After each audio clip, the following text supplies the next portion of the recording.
Bagamat limado sa mga pustahan, hindi nagpapadala sa bugso ng prediksyon ang kasalukuyang WBA Bantamweight Champion na si Zia Tsutsumi sa bisperas ng kanyang pakipagtuos sa Pinoy boxing legend na si Nonito the Filipino Flash Donaire. Gaganapin ang inaabangang unification bout ngayong December 17 sa prestiyosong Ryogoku Kokugikan sa Tokyo, Japan. Sa naganap na official weigh-in nitong Martes, December 16, kapwa pumasok sa limit ng dalawang boksingero. Tumimbang si Tsutsumi ng 53.4 kg, pasok sa 53.5 kg na limit. Sa gitna ng mga balita na pabor sa kanya ang odds ng mga international bookmakers, isang mapait na ngiti ang isnagot ng 29 anyos na kampiyon. Pakiramdam ko ay kakaiba ang mga prediksyon.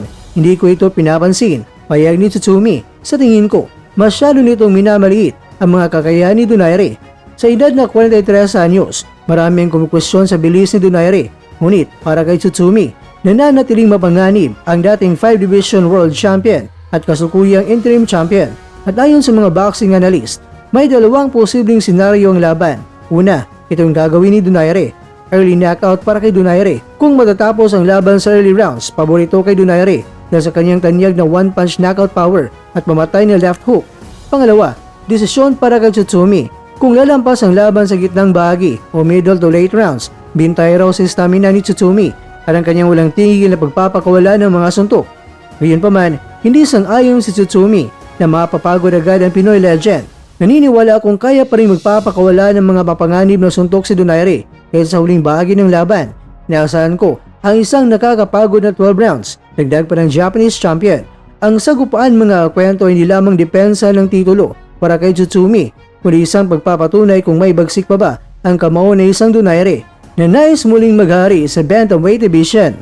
Samantala, nakadagdang umakyat sa lona ngayong December 17 ang dalawa nating mga pinakamalakas sa pambato ng Pilipinas sa boxing na sina Olympic medalist na si Yumi Marshall at ang rising star na si Wiljon Mindoro para sa 2025 Southeast Asian Games sa Thailand. Yan, pag Thailand yung kalaban mo dito, dapat knockout talaga. Sa kabila ng matinding preparasyon, hindi naiwasang magpahayag ng pangamba ni Marshall hinggil sa kalidad ng paghuhurado sa host country. Ayon kay Marshall, napansin niya sa mga nakarang laban ng mga kapwa Pinoy na kahit limado at dominante sa lona, tila nag-iba ang ihip ng hangin kapag mga boksingero ng host country ang kalaban.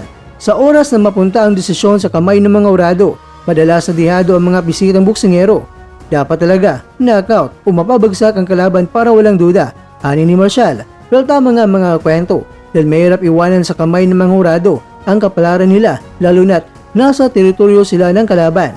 At base sa bracket ng kanilang dibisyon, malaki ang tsansa ng mga Thai boxers sa magkakatapat ni Marshall at Mindoro sa mga susunod na round kung magtagumpay sila sa kanilang unang laban. Wiljon Mindoro, posibleng magkatapat si Yumkot Jakapong ng Thailand. Yumi Marshall, nasa makakabanggaan si Jongjoho Wirapon, ang pambato ng host country. Kung mananalo ang mga Thai boxers sa kanilang mga initial bouts at pati na rin ang mga Pinoy boxers, isang collision course ang mangyayari kung saan magdidikdikan ng Pilipinas at bansang Thailand para sa gintong medalya.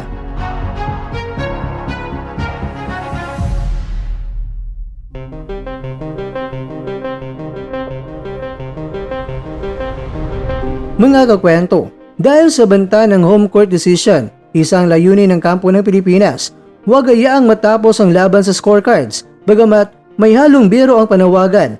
Ipagdasal na matalo ang mga Thai boxers bago pa makarap ang ating mga pambato.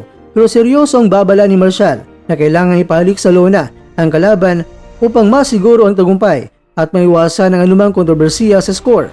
Todo suporta naman ng sambayanang Pilipino sa dalawang boksingero natin na inasang magpapakita ng gilas, ang pambato ng Pilipinas.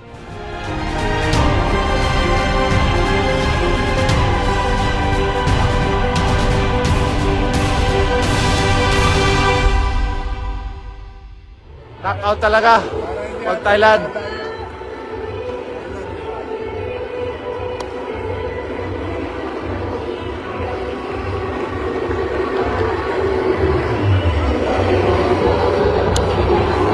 Wala mga idol, ibinigay yung last round sa kababayan natin para di masyadong halata, pero kitang-kita mga idol sa second round, first round. At least sana binigyan nila ng puntos, pero wala talaga mga idol eh. Zero talaga eh. So Yan, pag Thailand yung kalaban mo dito, dapat knockout talaga. At dyan, nagtatapos ang ating kwento.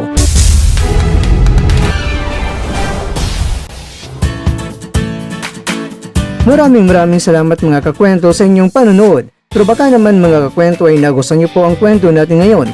Baka pwede niyo po akong mabigyan dyan ng like, subscribe at pa-click na rin sa bell button.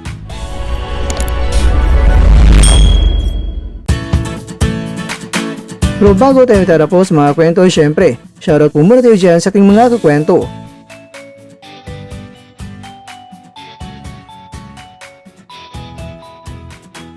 At ikaw kwentong nanonood ngayon, shoutout sa iyo dyan.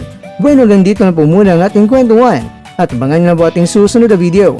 At dito na po yan sa isang channel na kung saan maaring ito'y mga kwentong di pa na kwento sa inyo.